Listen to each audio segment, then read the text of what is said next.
All right. It's another one of these Homeric Rhapsody things. It's like a minute after the previous one. And let's keep going. We're in what's currently what we know as book 7, I guess I should say. And Hector has challenged the Achaeans to a duel.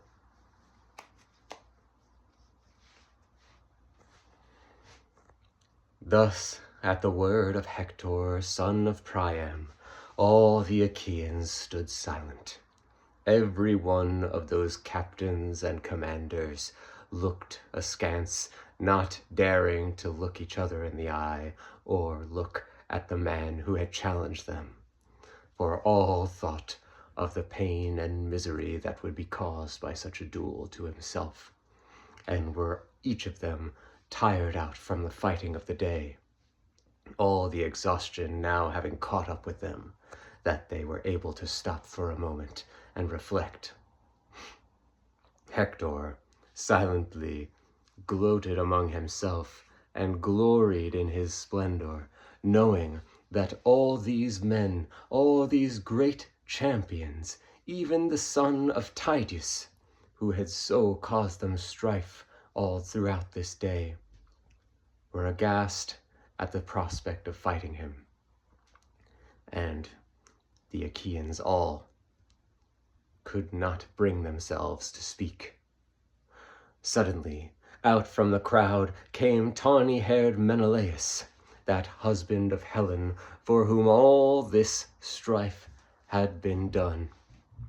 Menelaus said to himself, "This is a horrible thing, that all ye Achaeans, none among us, would be having the courage to fight this one man, great though he may be. I will take him on. I am the cause of this strife. I have already fought one duel for my wife, and though it has not completed, I will fight another, and I will bring this to a finish. This duel may not end the war, but at least it will give a breathing space to our Achaeans for the rest of the day, and that I would count a victory, should I win or lose, whether giving glory to another, to this Hector, son of Priam, or winning glory for myself and all these Achaeans that are with me." Thus he began to put on his shining armor, his attendants bringing him those bronze greaves shining in their clasps, and bringing that corselet, and beginning to buckle on all that he had with him on the battlefield. But afraid for his safety, his brother Agamemnon came up to him and said, "Are you out of your mind, Menelaus? Hector is the strongest they have in Troy. He makes all Achaeans quake. Even the son of Peleus does not want to fight him when he doesn't have to. How can you hope to stand against him? Though you may be brave, though you may be strong, and though you claim to consider it a win, whether you win or lose, think to yourself, Menelaus, you are a son of Atreus. You were born to lead, and if this army is deprived of you, what shall we do? What will the men be fighting for if they lose the man they have come to fight for in the first place? No, stand down and allow one of the other brave Achaeans to fight in your stead." Thus, speaking with rational words, Menelaus heard these words of his brother, and he stood down, and he took off his armor and returned back to the ranks. But again, no Achaean stood up to fight in his place. After this display, none could decide that he would be the one to do so, until another came and spoke. And that would be the one who turned the tides of this indecision and allowed the duel to go forth.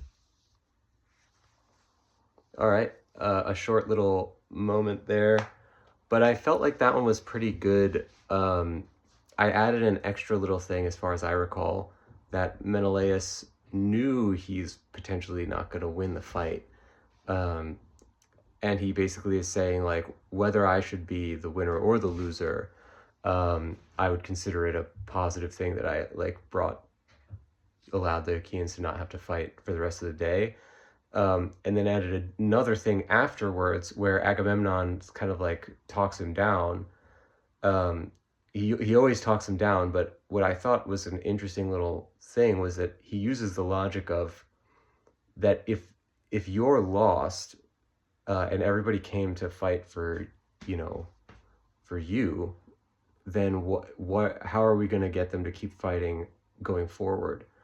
So he's kind of using the same logic that Menelaus used in my invented thing, where he's like, should I lose, I would consider it a victory. But then Agamemnon's saying, well, actually, if you did lose, which you're likely to do, then it would be disastrous to the army, and you wouldn't be achieving what you think you are.